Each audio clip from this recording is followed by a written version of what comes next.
আমরা যখন কোনো যুক্তি দিতে চাই তখন বলে শাহবাগে গোসল কর। আরে ভাই, আমরা শিবিরের রাজনীতি থেকে অবশ্যই রাজনীতি দিয়ে মোকাবিলা করতে চাই, আমাদের কথা দিয়ে মোকাবিলা করতে চাই, আমাদের যুক্তি দিয়ে মোকাবিলা করতে চাই।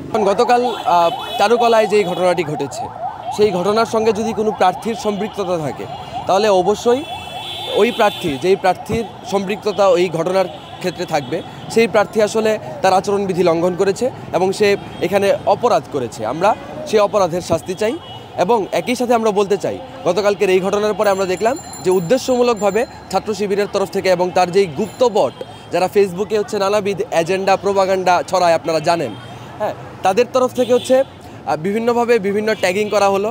তারা বলার চেষ্টা করলো যে এইটা নাকি হিজাবোফোবিয়ার কারণে হয়েছে এবং এই যে বাইনারি হিজাব নন হিজাবের বাইনারি, আমরা বলতে চাই যে ওইখানে শুধুমাত্র একজন হিজাব পরিহিত নারীর ছবি ছিল না, ওইখানে 3 জন হিজাব পরিহিত নারীর ছবি ছিল।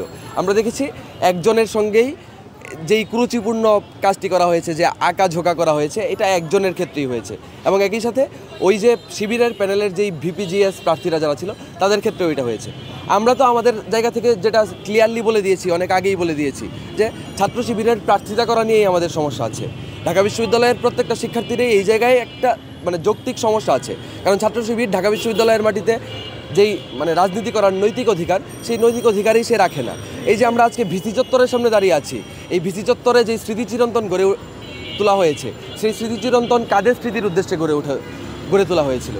শহীদ বুদ্ধিজীবীদের স্মৃতির উদ্দেশ্যে। এবং আমরা জানি সেই শহীদ বুদ্ধিজীবীদের হত্যাকাণ্ডে পেছন থেকে আলবদর, আশামস, রাজাকার, এরা আলবদর বাহিনী, বিশেষত আলবদর বাহিনীর প্রকাশ্য মদতে বুদ্ধিজীবী হত্যাকাণ্ড সংঘটিত হয়েছিল। সে যাই হোক, ইতিহাসের আলাপ তো বহু করছি। এখন গতকালকের যেই ঘটনা, সেই ঘটনার প্রেক্ষিতে যেটা হইলো আর কি, আমরা বলতে চাই যে এইটার পেছনে যে জড়িত আছে, ওই যে ব্যানার ভ্যান্ডালাইজ করা কিংবা ওইটাকে নষ্ট করার পেছনে যারা জড়িত আছে তাদেরকে চিহ্নিত করে শাস্তির আওতায় আনা হোক। এবং একই সাথে এই যে নির্বাচনী পরিবেশকে ঘোলাটে করার জন্যে কিংবা ট্যাগিং ছুড়ে দেওয়ার যে অপরাজনীতি, সেটারও আমরা নিন্দা জানাই। এখানে হিজাব নন হিজাবের বাইনারি এনে নারীদেরকে কোনোভাবেই ভোটের রাজনীতিতে ট্রাম্প কার্ড হিসেবে ইউজ করা আমরা পক্ষপাতী না। আমরা মনে করি ঢাকা বিশ্ববিদ্যালয়ের শিক্ষার্থীরা যে হিজাব পড়তে চায়, নারী শিক্ষার্থীরা, তার হিজাব পরার সর্বোচ্চ স্বাধীনতা আছে, এটা তার একান্তই ব্যক্তিগত অধিকার, ব্যক্তিগত ইচ্ছা। এবং একই সাথে যে হিজাব পড়তে চায় না, তারও সেটা ব্যক্তিগত ইচ্ছা। কোনো কারণেই যেন কাউকে শেমিংয়ের আওতায় না আনা হয়। কেউ হিজাব পরার কারণে, কেউ হিজাব না পরার কারণে যেন তার ব্যক্তিগত কিছু নিয়ে কেউ কানাঘুষা না করে এবং কোনোভাবেই যেন তাকে শেমিং ট্যাগিংয়ের আওতায় না আনা হয়। এই জন্যই একটা নিরাপদ নির্বিঘ্ন ক্যাম্পাস গড়ে তোলার জন্য আমরা মনে করি যে আমাদেরকে ভোট দেওয়া উচিত। আমরা আসলে শিবিরের রাজনীতিকে এইভাবে মোকাবিলা করতে চাই না। আমরা আসলে ইমম্যাচিউর কোনো পলিটিক্যাল মুভ কখনোই নিই নাই।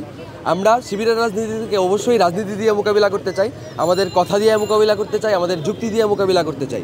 আমরা দেখেছি যখনই যুক্তিতে কথাতে পরাস্ত হয় তখন শিবির আমাদেরকে নানাবিধ ট্যাগিং দেয়। গতকালকেও তাই হয়েছে। গতকালকে যখন আমরা এই ঘটনার একেবারে যথোপযুক্ত বিশ্লেষণ হাজির করলাম এবং এটার প্রতিকার চাইলাম, তখন তারা যখন কথা পাইল না, তখন তারা ট্যাগ দেওয়া শুরু করলো আমাদের।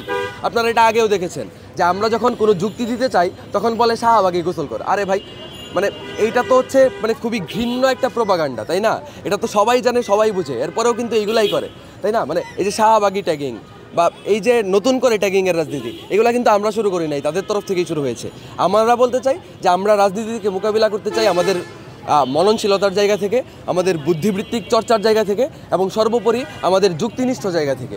কোনোভাবেই আমরা এখানে পেশি শক্তি কিংবা গাল ভরা যেই ট্যাগিং, সেই ট্যাগিংয়ের সংস্কৃতি আমরা ফেরত চাই না, কোনো আধিপত্যবাদী সংস্কৃতি আমরা ফেরত চাই না।